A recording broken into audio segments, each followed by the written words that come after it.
Hello Greymains, today I'm going to talk you through the new update that just came out, 1.06, and all the various things that come with it.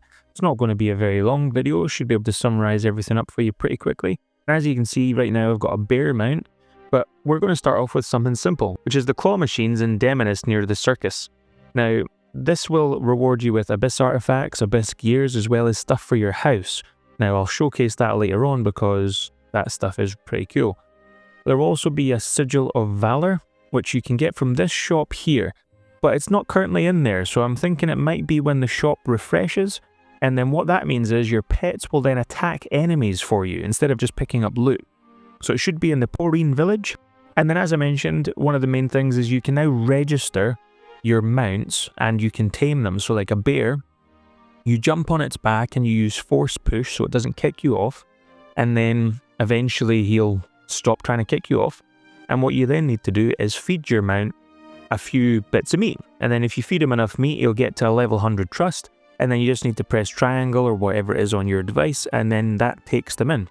And then they'll be your pet and they will appear blue on your radar now. And they can be summoned. You can even buy them saddles. So the bear, you can buy saddles in Hernand and Peloon. So you can get a saddle for them. I don't like the look of the saddles, but if you guys want them and want to maybe dye them or something, then this is where you buy them in Peloon at the very top of there. And then you've got the saddle there for your bear. The next thing is sheaths, which I love. So when you have a sword equipped and then go to sheath it, it now will have a sheath. And that goes for your one-armed weapons. A dual wield I've not checked yet actually, but every single weapon has its own individual scabbard from what I can see so far. So this is the Katana Hawando, which I have a video on. It's a really good sword. I think it looks cool. And as you can see, you've got the option to either make the scabbard or the sheath disappear when you draw the weapon or leave it always visible. So I've opted to leave it always visible. There's a slight bug though, if you have a two-handed weapon and go to your one-armed one, it leaves the two-handed one on your back. The next one is extraction, which is really useful if you've upgraded weapons earlier in the game and you stop using them. This allows you to extract all the materials from that, kind of. So if you've used abyss artifacts, if you've upgraded a weapon to all the way to level 10 and you've used an Assyrian scale, what will happen is, if you extract it all the way to level 0, which is I'm about to do on this one here, you'll get 70% of the ores back. So if you've used 100 copper, you'll get 70 back, for example. You'll get all the abyss artifacts back and all the Assyrian scales. Really useful if you just want to reuse materials to try new builds instead of having to grind and find new stuff. So the extraction thing I'm pretty excited about. That looks really useful for changing your weapons around instead of having to grind for hours for things like copper ore. The next thing is your house. So as I mentioned in my house video a little while ago, I wasn't able to put things on these shelves. They've now updated that so you can actually put stuff on the shelves to make your house look a bit fuller, which is great. And also, as I mentioned earlier, with the claw machines in Demeniss near the circus, these are the lights that I won, and I think they look really good in the house and they help with the lighting, as you can see in a second. So it helps light up the house a lot better than things like candles. In your inventory, if you've got animals or like abyss cells and you want to get all the seeds instead of having to do them one at a time, you can now extract all seeds and butcher all your animals.